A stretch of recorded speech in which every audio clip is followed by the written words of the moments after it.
very talented guy, and your headliner tonight is none other than our own Lisa Ann the Glam Hand. Great job. All right, so coming to the stage now is Angus Thorne. He is returning from the LA Comedy Club in Las Vegas. And he's also a part of the Young Tell Comedy. So ladies and gentlemen, please put your hands together for Angus Thorne.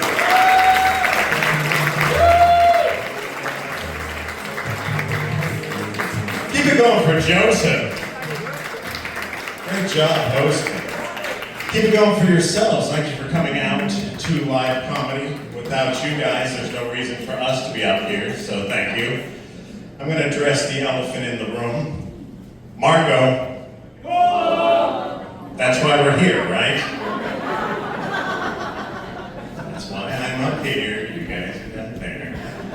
That's how this works. I believe these are prep colors, and I thought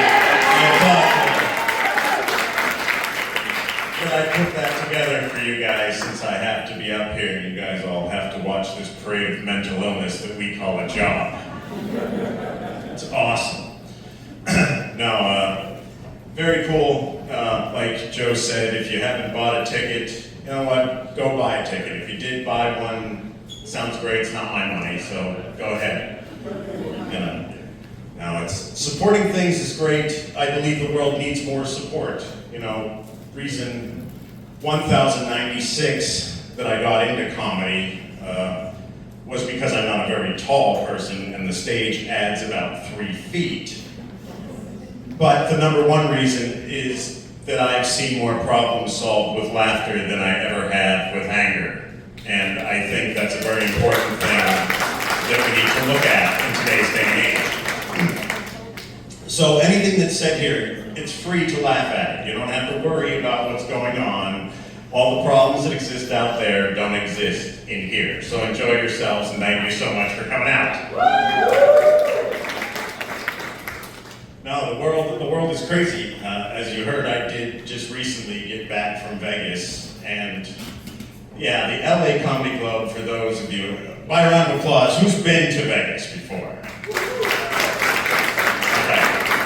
So you know exactly what it's like and what's there. And I hear I'm performing at the LA Comedy Club. I say, that's great, I'm out there for 10 days. The LA Comedy Club is in the Strat Hotel, which is on the other side of the Strip, for those that are not aware. Like, the cross streets are Sodom and Gomorrah. Like, it's bad. Yeah, I know, you think so, but like, I like to walk places. I used to wear kilts on stage, but I've lost so much weight due to walking that they no longer fit, so that's fun.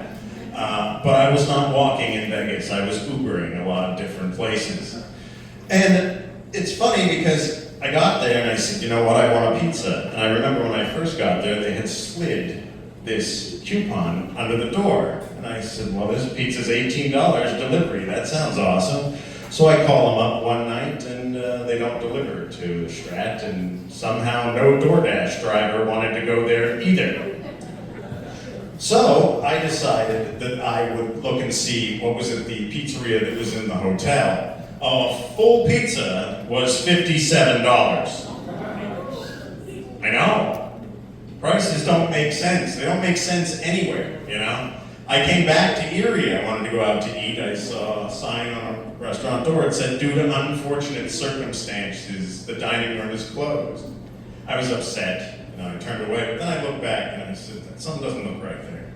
It said, due to unfortunate circumcisions, the dining room is closed. Must have been due to a lack of tips. I'll wait. Come on, that's a good joke. There it is. Yeah, let's see how it works is I say things and then you guys laugh back. And that's how there's a give and take. We've lost that, but we'll get there. Now, another thing though that I got to see in Vegas, I went and saw the Gold and Silver Pawn Shop on TV. Yeah, but I was on the normal side, Like there's a TV side and then there's the normal side with all the goods that are probably still somebody else's. The reasonable price side. Yeah. And the sad part was I walked in there and all I could see everywhere were stereotypes. I was like, wow, look at, there's Bose, RCA, Sony, Iowa, Panasonic. They were everywhere. Okay, for those of you that are, I guess, younger than I am, they used to have these boxes that you plugged in. Oh, look at that. Wow, snowstorm in Erie. Early this year. Okay, we're better. No, you used to have these things you plugged in and you had to tune into things. Because people used to tell me, they said, Angus, you have a voice for radio. Yeah, that's great, but nobody owns a radio anymore. So this is what I do. Attention, attention. You know, I could just say, you can, if your car needs towed, that's what they started me here as. Actually, that was my first job. Whenever they had a car that was parked in the wrong lot, they would give me the microphone. It was a humble beginnings. Man, you guys are, this is gonna be a long show. Look, I know you guys want to be home before Matlock. We'll work on it. I got stuff to do. It's all right. Talk amongst yourselves. No, we put too much faith in AI. Does anybody else think that AI is really kind of getting a little bit out of control? You know, and I don't understand why we want to create something, you know, that could potentially replace us. You know, but we still have the upper hand. Hey Siri, send a message to someone. To who? It's to whom? Spend $800 on this thing and it doesn't even know how to use the objective form of the pronoun who. Society is in trouble. Hey, that's enough out of you. I think you need to check it out. You know, unbelievable. We spend all that money. Yeah. But everybody wants to put things in a box, right? You know, I grew up definitively Irish Catholic, okay? Which was a lot of fun, except it comes with an alcohol problem by the time you're about 10. Just don't ask a lot of questions. And with a name like Angus Thorne, you know, I mean, I'm painfully aware of that one. Quite. You go to school and introduce yourself as that, and you really start questioning existence altogether. You find out how cruel people can be. It's tough. But no, I'm very proud of my Irish heritage, and I'm going to teach you guys a little bit of Irish slang. So if you want to say, how are you, you just say, how are you? That's it. Simple. And if you want to say, you're dating someone, you're saying, you're doing a line. You're doing a line. And if you want to know where a good time is, or just some fun, like good family fun, you ask, where's the crack? Spelled C-R-A-I-C, or how's the crack? Don't use them together. So I went to Ohio one time, and I was standing outside a comedy club, and I said, hey, I'm doing a line with this lady over here, where's the crack? All of a sudden, I'm behind a 7-Eleven, and they had their pants off. I was a little bit confused. I said, no, I think you misunderstood me. Happened again in Vegas. I really should stop using it. Now, anybody else here? Who's the dog owners in the room? Some round of applause. Okay.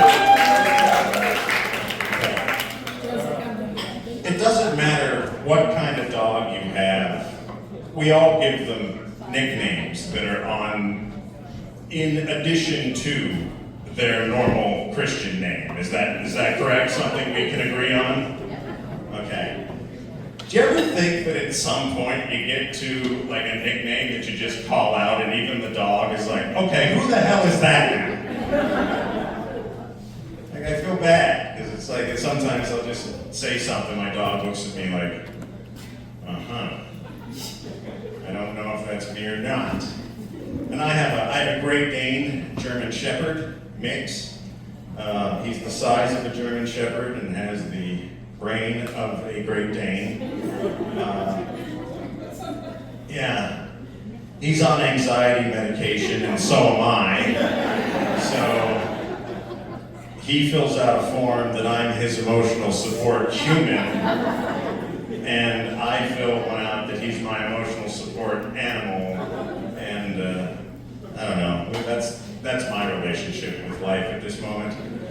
No, and people always, everybody with these new legalized marijuana, and it's the greatest thing that ever happened, according to many people. Yeah, see? No, and you can be proud of it, because it is. It helps with anxiety, because we talk about drug use and how it's bad, but what we don't talk about, the normal drug use. I was on Ritalin from the time I was 4 years old.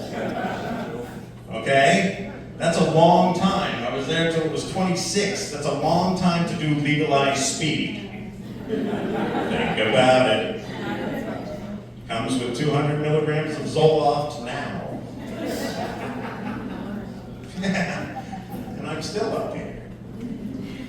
That's the fun of it. Thank you. Laugh in the back of the sound department. They're like, she's fun. You guys are a great crowd because you actually get humor. You ever see those ones going, you're kind of posting it now. I don't know. If I laugh at this, is the homeowners association going to come and tow my car tomorrow? Doesn't matter. You're not saying it. We are. That's what we get paid for. Wait, do you get paid? I know. It's a great fundraiser, isn't it? That's it.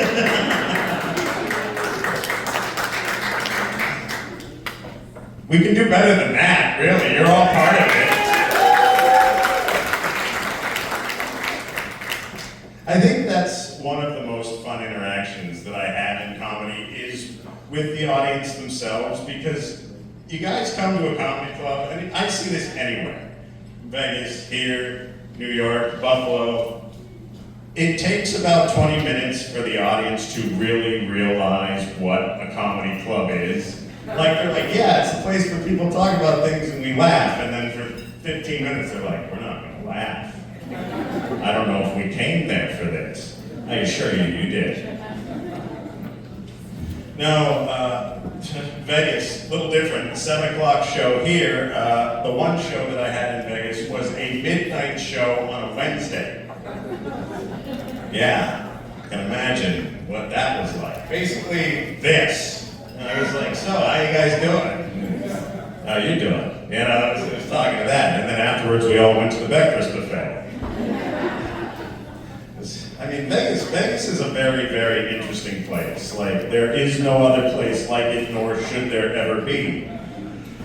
And you can tell, I hate to say it, you can tell the character of an area by the professional staff that may work outside in the streets. I'm not talking the streets department, but I believe they may have their own bureau. And it's kind of funny because I travel to a lot of different hotels to see a lot of different things, and you integrate with a lot of different security, and you have to do. And it's funny watching how they chase out the different workers from the casinos based on how reputable the casino is. Like the Luxor, they're like creeping in the front door, and like they chase them out with brooms immediately. It's kind of funny, like trying to get cats off the back porch. Yeah, they're like, oh crap, And then you get further down the strip, the hotel right before the Strat, they're just gambling directly at the machines and nobody cares. So I was the next stop. Like, you didn't know if they actually worked at the hotel or not. I was afraid to talk to anybody except other comics. Because if anybody talks to you in Vegas when you're walking and you don't know them, they want something from you. 100%. I even had to give away tickets on the strip. You know, I wanted that experience, so I took my tickets to this midnight show because I said there's nobody coming. And I went down to the strip and stood there and tried to give them away, but I couldn't compete because you have showgirls and all these people, like, you know, distracting me. So I had to, like, stop finally and say, hey everybody, listen up.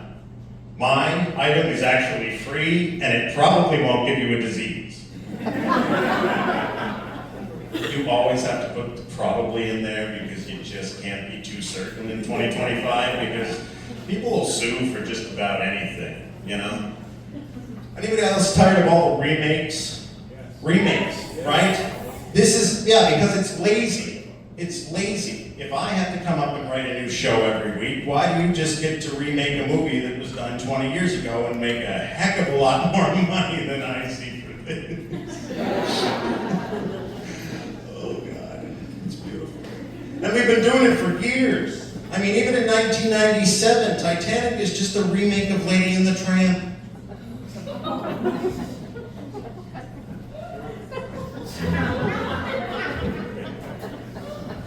Slow burn on that one. I mean, think about it. If it wasn't the time period in the culture, that would never be acceptable. They're like, my God, that lady cheated on her fiance on a cruise. That's the modern storyline, people. But in 97, we were like, God, that song is beautiful. You know? And, you know, because of AI and all those things, people, we're just getting dumber. I'm sorry. We are. I mean, people can't even do their jobs correctly. You remember that whole scandal with the Coldplay concert on the cam? Yeah, right? Everybody heard about that, yet they can't tell you what's going on in the news, okay? And honestly, I mean, that was the CEO and the head of HR. If they knew how to do their job right, they could have gotten out of that. I mean, what HR manager is going to go into a relationship she knows she can't have without figuring a way out? Come on now. We don't give people enough credit. I wrote a song about it.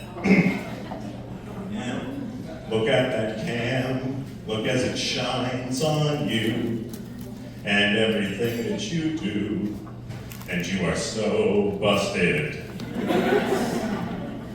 I'm waiting to either be congratulated or sued by Coldplay, so we'll see. We'll see. And everywhere we go, is anybody else tired of their phone? Like, honestly, people can say, is anybody tired of their phone? Because I am. I'm tired of having to be in constant contact. I'm tired of social media. I'm tired of having to come up with extra ideas to do so that somebody may follow me. You know. By the way, check me out on Angus Thorne Comedy on all platforms. Shameless plug, shameless plug. No, and at all times we have our phone, you know, and you can't get away from it. And somehow it reads your mind. Like that's terrifying to me that it reads your mind. We were passing a bike that was electric, and I said, wow, that's kind of interesting. And I get home, and there it is on my phone. You can't say anything. So it really makes me wonder about AI. You know, and this is how silly it is. We've talked about they can't use the proper pronouns, they can't figure things out, but purely the educational system. Did you hear about the people that were tearing up their degrees at Columbia University? No? No, it was the same time as the CEO thing, so that was more exciting. But these people were literally standing on across from Columbia University, and it's hard to get this out because I still can't wrap my head around it. They were tearing up their degrees in protest of the university. That's not how education works. They already got your money. You tore up a piece of paper. I hope that ticked them off so bad that they went home and tore their birth certificates directly in two. Nothing would have happened, that's the idea. All right, well, glad we woke you guys up. Are you ready? You guys, no, that's fine. You'll figure it out. You guys are awesome. Thank you so much for coming out. My name's Angus Thorne. Enjoy the rest of the show.